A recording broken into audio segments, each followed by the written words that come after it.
everyone, and welcome. Thank you for joining us this afternoon. My name is Bianca Collins. I'm the curator of public programs for the Fowler Museum at UCLA. The Fowler is very pleased to present today's program as part of our World Arts Local Lives digital programs. Our Lunch and Learn series offers easily digestible explorations of charismatic objects from around the world in our permanent collection. We're so pleased that you have joined us to chew on some sustenance and feed your mind during your lunch break. Today we are joined by the Fowler's director, Marla C. Berns, who will tell us the story behind the Fowler's acquisition of Ghanaian artist Anatsui's Versatility, a sculptural wall assemblage made in 2006 that hangs today in the museum's exhibition space, Intersections, World Arts, Local Lives. If you have any questions during this program, we encourage you to submit them via the Q&A function found at the bottom of your Zoom screen. You can upvote questions you would most like to hear answered by Marla at the end of the program. Okay, that's enough from me. Over to you, Marla.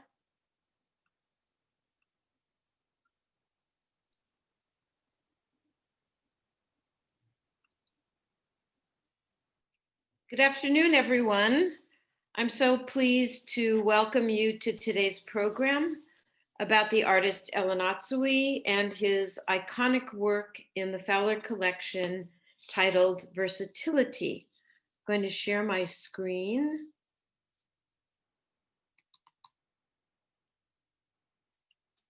This is Marla in front of Versatility to give you a little bit of the sense of scale of these works if you haven't seen them in person.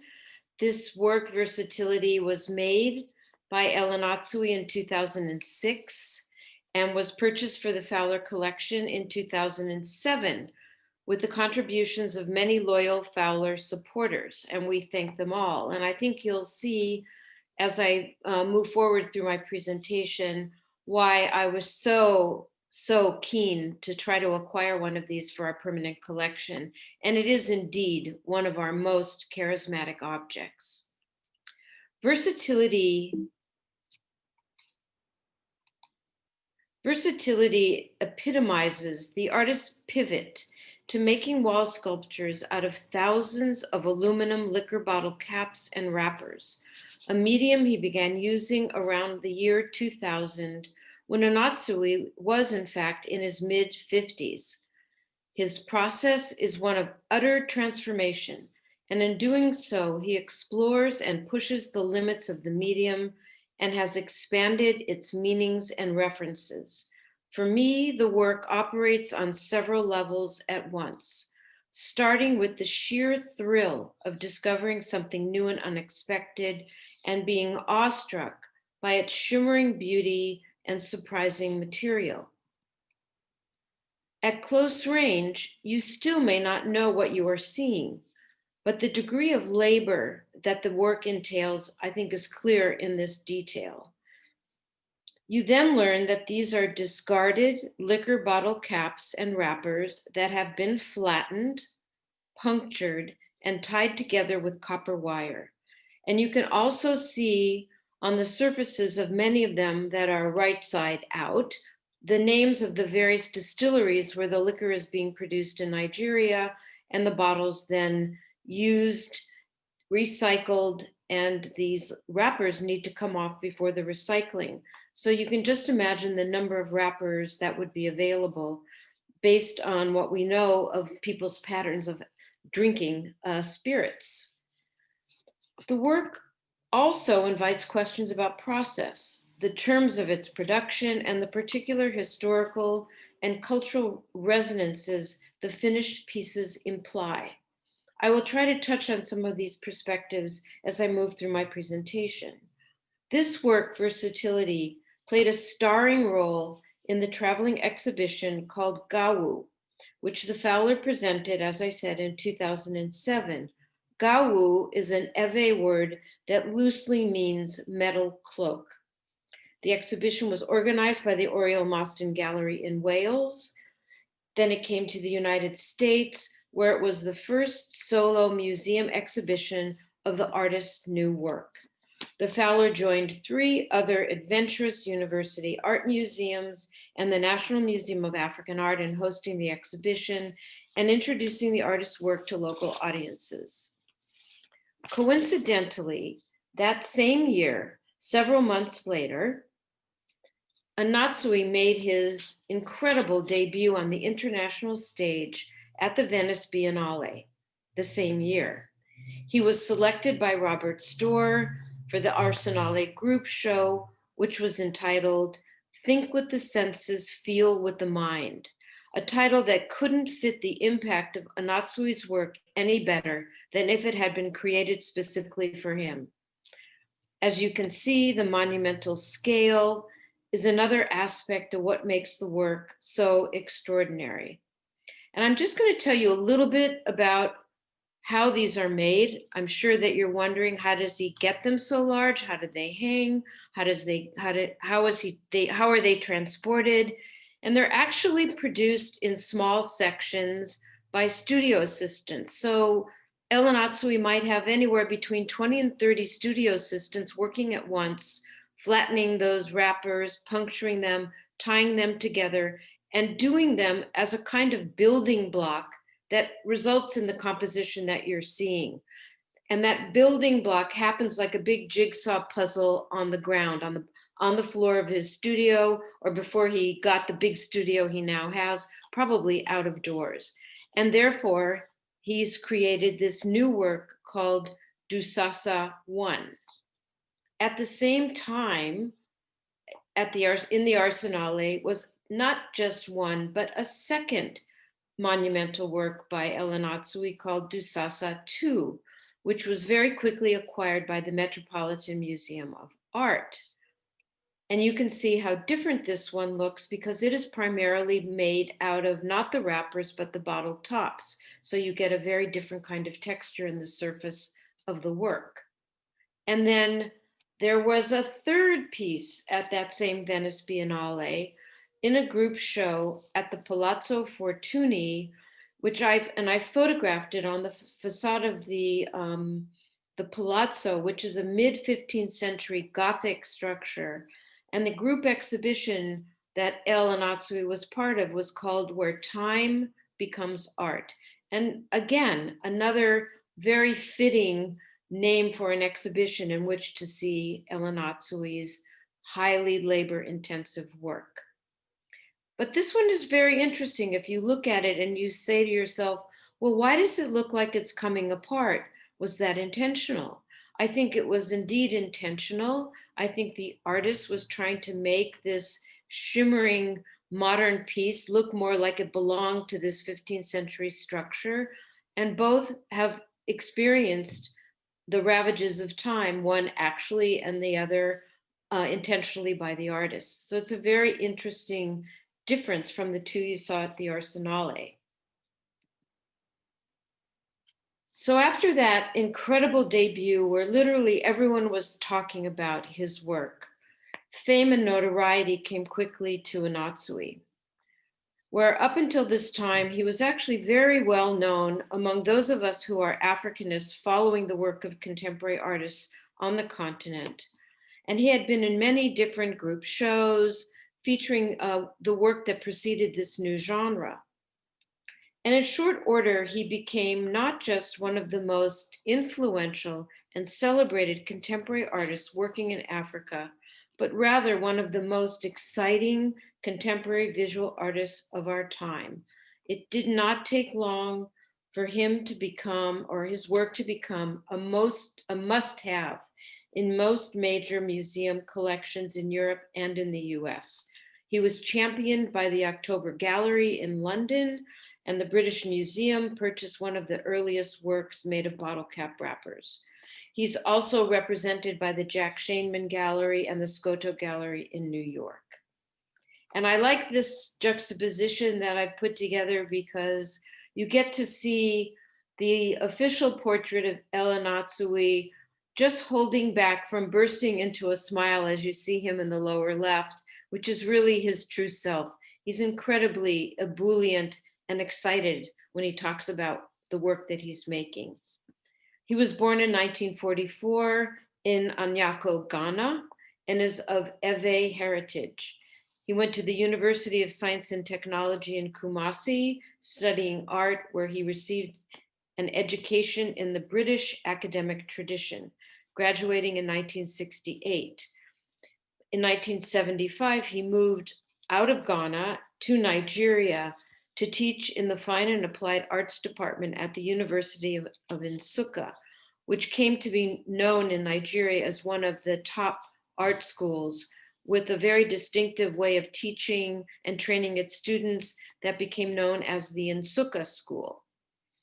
Anatsui had his first solo exhibition in 1976. And I want to share a little background on the work that he made on the intervening decades, because I think it explains a little bit about his fascination with this new and current medium. First of all, the artist's philosophy begins with these words, which are oft repeated in interviews that you read about the artist. And I quote, "Art grows out of each particular situation. And I believe that artists are better off working with whatever their environment throws up." Unquote, end quote.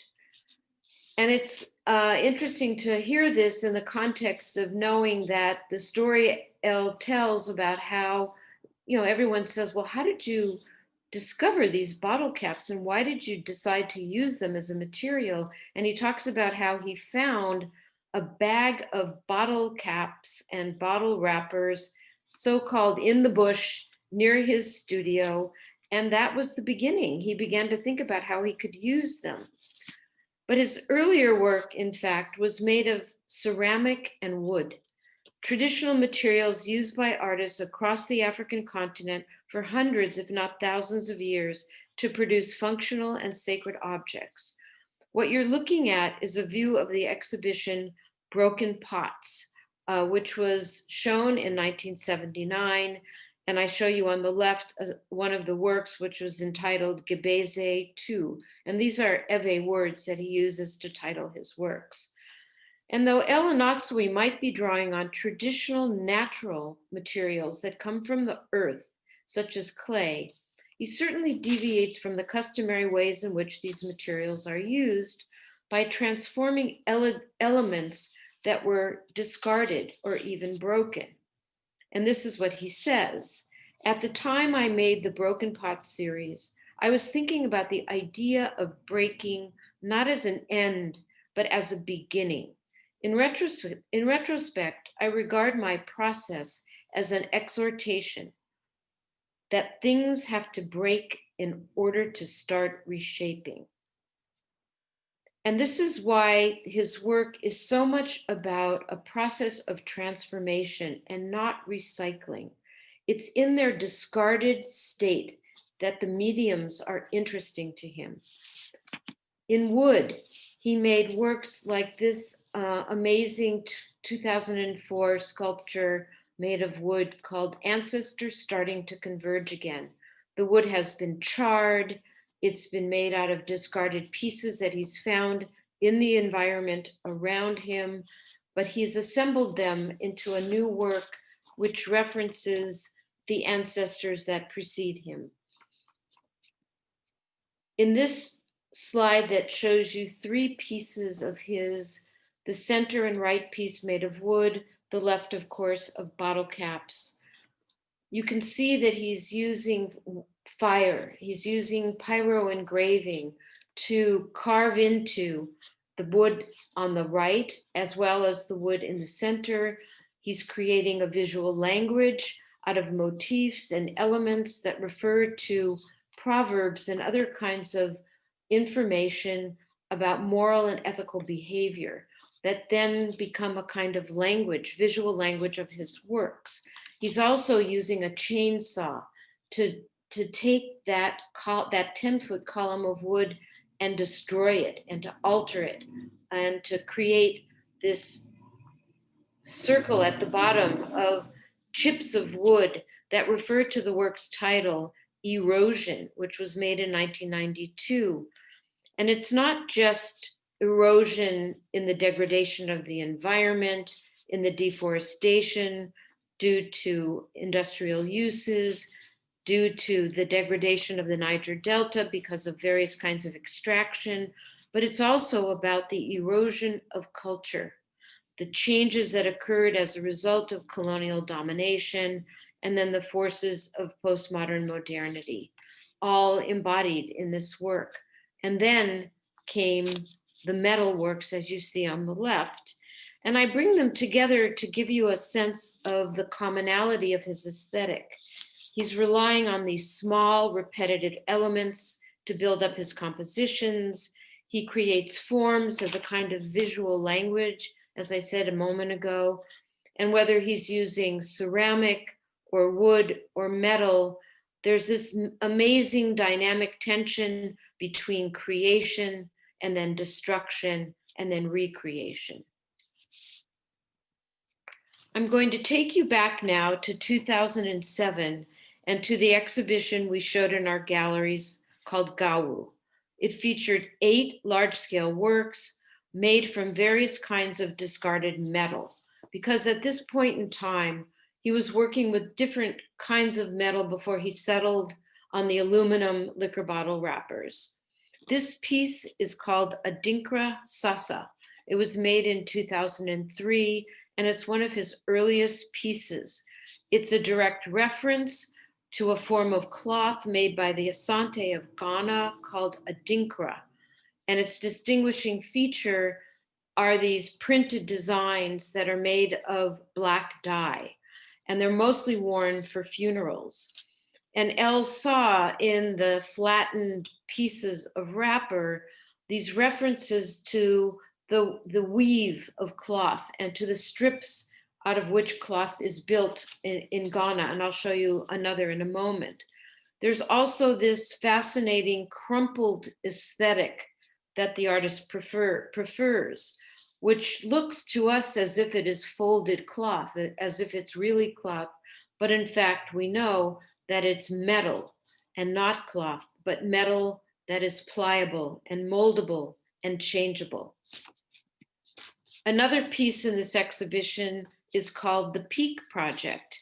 And what you're looking at is a sea of sculptures made out of the tops to tins of evaporated milk that are used all over Ghana, Nigeria, West Africa, because that's how people can actually preserve the milk and use it readily. And then, of course, the tins tops come off and the cans are discarded. And he's picked up the tops. He's similarly punctured them and tied them together with copper wires. And then he creates these sheets. He lifts up the sheet by the middle and drops it in place, and it becomes this little peak. And the wonderful double entendre of the title of the work, which is Peak Project, is that the brand name preferred in this part of Nigeria is Peak Milk. This work in our exhibition is entitled Crumbling Wall. It is made out of no longer functional cassava graters. These are graters made of metal that are perforated and are used to shred cassava root that is then further processed into a staple food in many parts of Nigeria and elsewhere. And these are all discarded, rusted out, no longer useful pieces of grater that he's then built. And in fact, what was once discarded takes on a new life as this artist wall. And then Versatility was one of the stars of that show. And it shows not just what I've mentioned earlier, but it actually makes very clear reference to a very popular form of textile that is prominent in Ghana called kente cloth. This is an example of an absolutely spectacular example in the Fowler's collection. It's called the Asante men's cloth. It was made in the 1930s or 1940s. It's woven by men on these treadle looms, which produce narrow 4-inch wide strips that are then sewn edge to edge in order to build these amazing textiles, like the bottle cap sculptures I've been showing you, they require an immense amount of labor to produce. And the motifs themselves are not just pure decoration, but they are actually references again to proverbs and indigenous systems of knowledge in their design forms. And you can see here in this detail of our versatility and the kente cloth, how indeed it so emulates those strips that are woven together in kente. And also the motif, the patterning in the liquor bottle wrappers become like the design patterns in kente.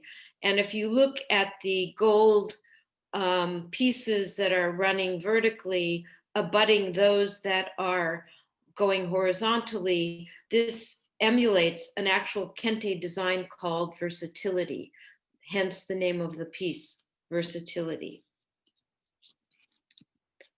So Anatsui actually likes to say that he is painting with bottle caps, that this is a form of sculpture / painting, that in fact, in the ways that he's learned to manipulate all the elements of metal that are around the rim of the bottle, the cap on the top, the part around the neck, that they create different kinds of textures and patterns, and that he can achieve as diverse effects as an artist can achieve by painting.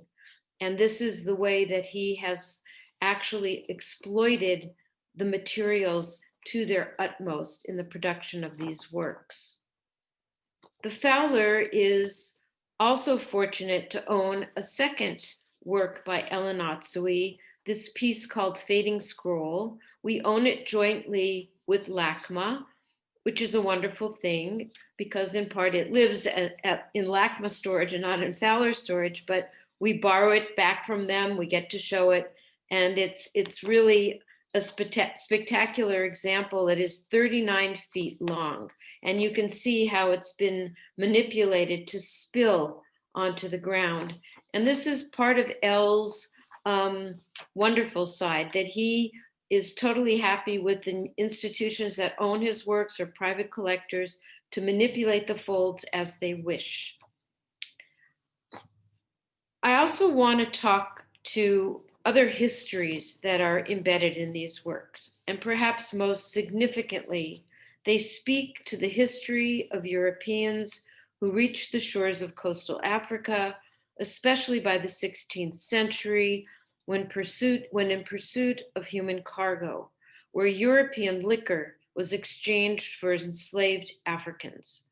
Anatsui draws our attention to the ways drinking bottled liquor links Europe to Africa and then triangulates to the Americas, especially the Caribbean, where kidnapped Africans were forced to work the sugarcane fields and thus contributed to the booming industry in cane-based alcohol, especially rum, with the profits going to the European traders.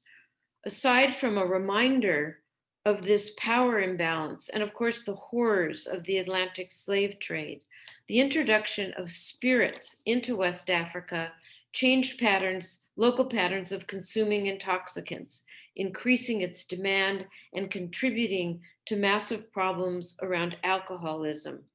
Not to mention the amount of refuse that these bits that are left over after being removed from the bottles have generated and contribute to the huge problem in accumulations of waste that you see all over sub-Saharan Africa. This is a 2010 work called Gravity and Grace, which is the name of an exhibition organized by the Akron Art Museum. And you can see that in this case, you're looking at a lot of bottle caps and wrappers that were removed from the bottles. And Anatsui's work not just points to the histories I've just mentioned, but also to the histories of the people who have touched those bottles, the intentionality of removing them. So they carry with them this whole record of contemporary use and the history of alcohol arriving on Africa's shores. So indeed, this work does show us what culture and the environment have thrown up for Anatsui.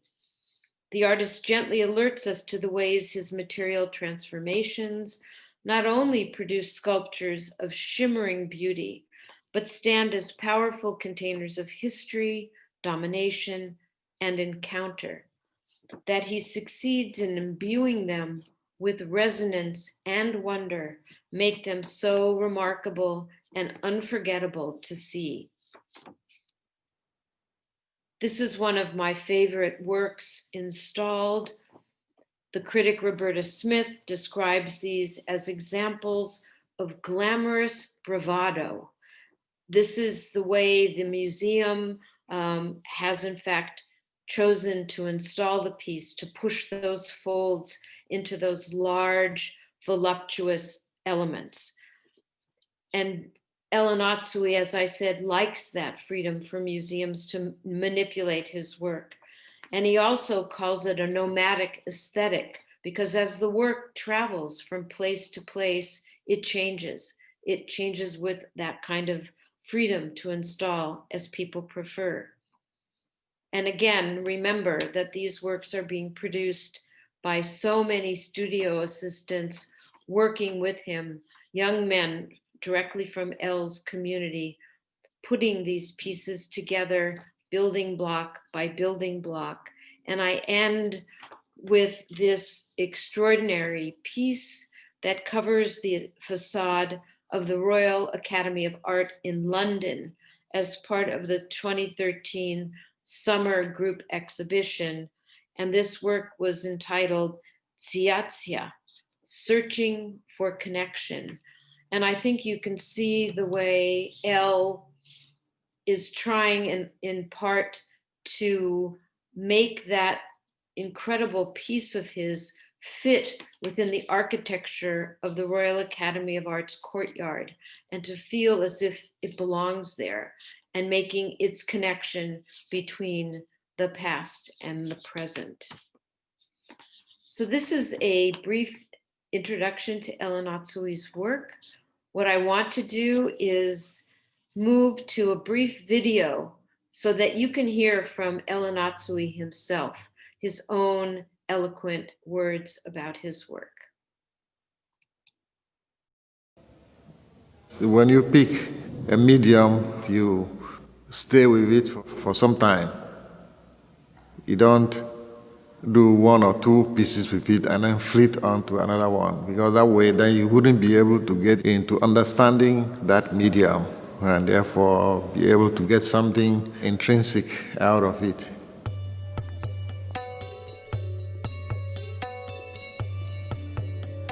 These works were created in Nigeria, in the little town of Nsukka. The whole thing started from my finding a strange bag in the bush.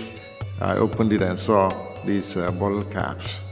And so I started on this idea of linking them with copper wire into extensive sheets.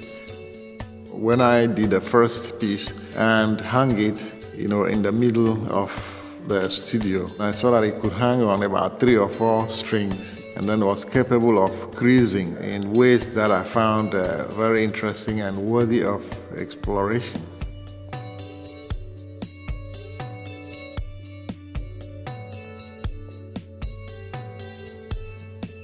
As time went on, I found that it passed from sculpture into a combination of sculpture and painting. You can achieve almost the same things that a painter would do with oil color or acrylic or watercolor.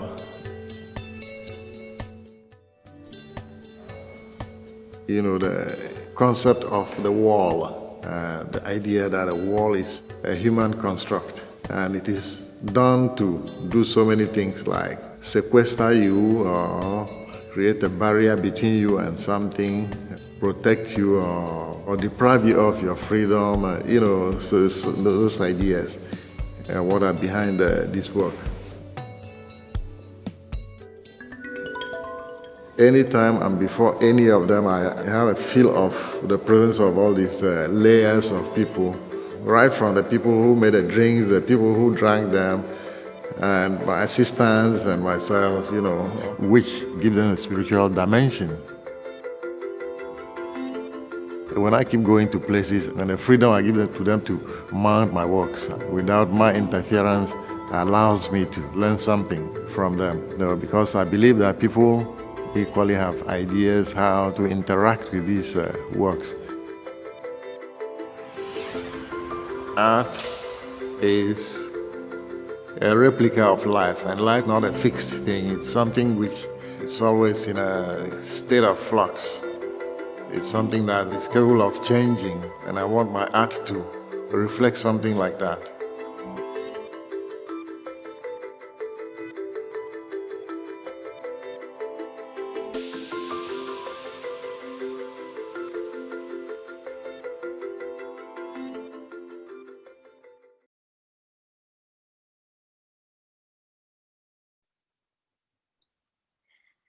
Awesome. So cool to hear directly from him. Thanks for sharing that with us, Marla. Oh, my pleasure. So we've already got plenty of questions submitted. Everyone, if you have a question and you haven't yet submitted, now is the time. We're going to take about the next 10 minutes to answer questions. So, Connie says, you said that Elle is okay with installing the pieces as you wish, but does he ever give you any photos of his intentions? He doesn't give you photos of his intentions, but of course, most museums want him to come for the installation. You saw that he was in that video, you saw that he was at the Akron Art Museum, kind of having conversations with the curator. And I would say it's a negotiation. When we did our show in 2007, he came and he oversaw the installation of all of the different works, the Peak Project, the Crumbling Wall. But since we showed Versatility in that exhibition, we've hung it, I think, 3 different times, and every time we do, we change it. And we do that intentionally so that it has a little bit of a different feel, and you see it and you might think, oh, it doesn't look exactly the way it looked last time. Oh, that's so cool. Someone named Cameron actually said, can we see the same piece installed in different configurations? And I know we weren't prepared for that today, but maybe we've got some photos archived of the different installations and we might be able to share them if so. Yeah, I think that, ours is a smaller work, relatively to speaking, as you saw those vast ones. And I happen to really like it because it isn't so vast and because it does remind us so much of kente cloth, and it does resonate with the Fowler and its collections in special ways. So with the smaller pieces, you can certainly squish them in one way or the other way, but you certainly can't achieve the kind of variation that you do with those very, very large ones that can be manipulated so differently. Right, like the one we co-own with LACMA. With LACMA, yeah. And then we've got a couple people wondering if you have any idea how much, well, someone wants to know how much the bottle label pieces weigh, but then someone else was wondering how heavy are the works in their entirety. Do you know the ballpark answer to either of those? So I didn't mention this in my talk, but in fact, they are surprisingly light because they're made of aluminum. And even the ones that are that huge, I mean, you saw that it took 3 or 4 forklifts to get that one up, but they're not as heavy as you think. And the one that in our collection, Elle could have folded it up and put it in one of those giant bags you get in West Africa to carry things around and to the market. And, that's why in part he calls it a nomadic aesthetic, because they're not that heavy and they're not so precious that, of course, once they get into a museum collection, they're precious, but otherwise he can just fold it up and take it somewhere. Wow. Very cool. Anne wants to know if these pieces are difficult to conserve. They're not, they do sometimes come apart. The little copper wire that attaches them sometimes comes apart, and our conservator then puts it back together by adjoining it with another piece of copper wire or reusing that piece of copper wire. And what you don't see is that there's actually an armature behind it. So there's something on the wall that's made of wood, that's a kind of a grid formation. And then it is actually attached to the grid formation in places so that it hangs nicely and flush. So and some museums actually create that armature that's behind it out of metal. So it's really securely in place because they have a tendency to want to drop, because of their weight. Right. Someone named Jessie is wondering if many different sizes of chain are used, which apparently go by another name, saws, or if you have any other information about the material that holds the liquor caps together. Is it just one standard size of? Oh, you mean the gauge of the copper wire? Yeah, I think that's what they're asking. I think that it seems to be always the same. It's because the wrappers are always the same. Mhm. And the hexagonal kind of shaped wrapper is the biggest of the forms that I've seen. So where do you think he's getting all of these bottle caps today? Good question. That's credit. I kind of refuse to believe that these are all coming out of people who've ripped them off bottles, because I think at this point, in order to make one that would fit on the facade of the Royal Academy or the Palazzo Fortuny, that he's actually getting them from the company that makes them for the bottles. But I don't know for sure. I haven't asked him that question. And there's a little bit of mythology here, I think, in the story about finding the bag and all of that. I mean, it makes it's kind of romantic, that he found it and that was the beginning of his great fame.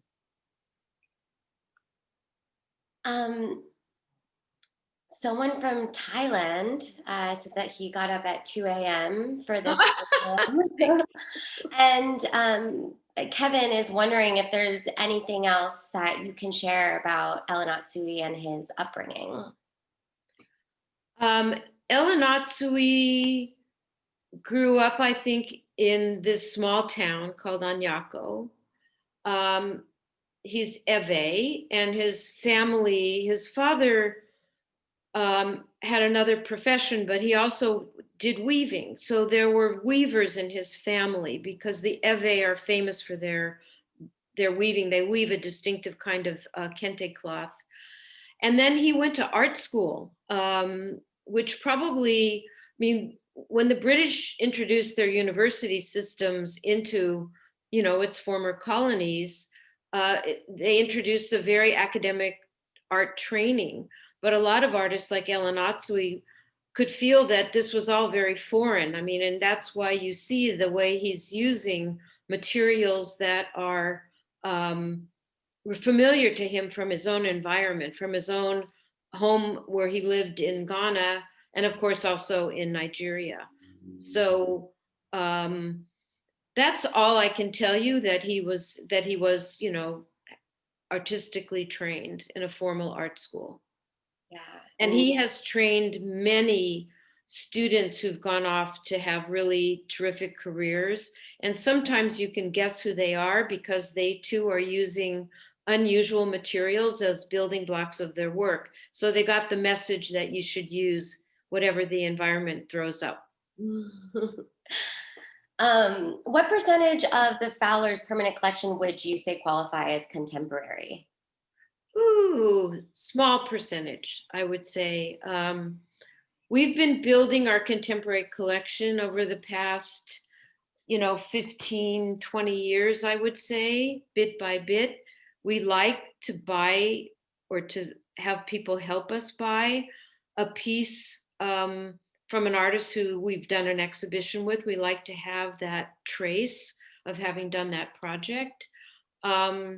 I think we don't have traditional painting racks, because we've been mostly a sculpture collection, but we have been collecting more and more. And I would say that this Anatsui piece that we have is worth well more than 10 times what we paid for it. So my running around like crazy, getting people to chip in so we could buy that piece really paid off, because we would never be able to afford one today. Yes, someone was curious to know what the value of these pieces are, and I didn't know if that was something that we could share.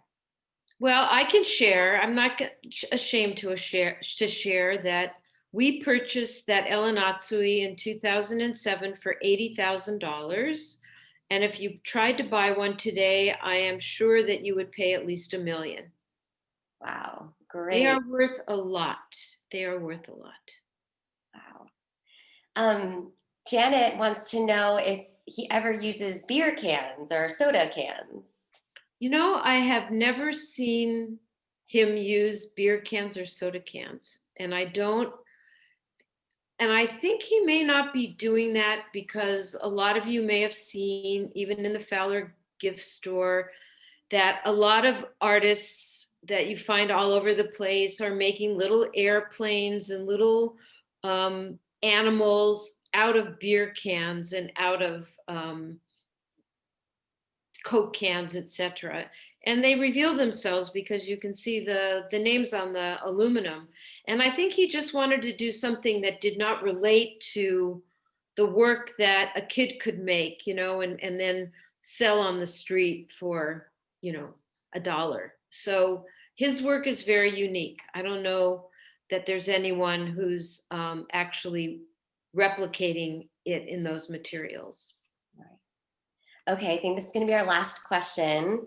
Do you know how many assistants he uses to make the larger pieces? And do you know anything about, like, are they paid per hour, per piece?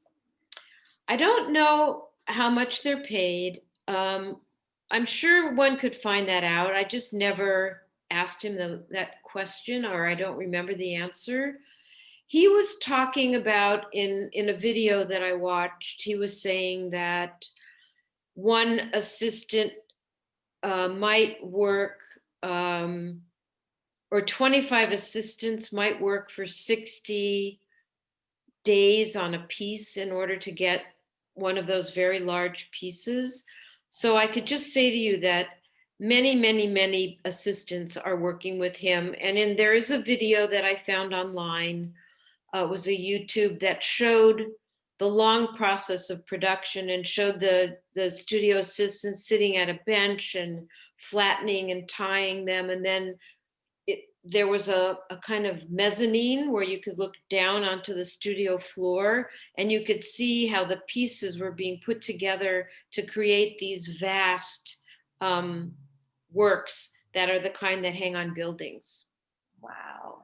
Well, when he was asked, I think he wasn't quite sure, or he hadn't actually calculated how many total hours of labor were involved in making the big ones. yeah, well, I'm sure it's a huge number. And anyone who's interested, I'm sure, can find that video on YouTube themselves. Yeah. All right. Well, that's all we've got time for today. Thank you so much for sharing that exciting moment in time with us, Marla. You're very welcome, and thank you all for joining in. Yes, thanks to everyone. We hope that we'll be able to welcome you back to the Fowler in person in the near future so you can see this work in situ. This program has been recorded. It will be available on our Instagram and on the Fowler website for you to revisit and share. Thank you, everyone. I hope that you'll join us again for our next program. You can find details on the closing slide. Have a great day. Bye. Bye.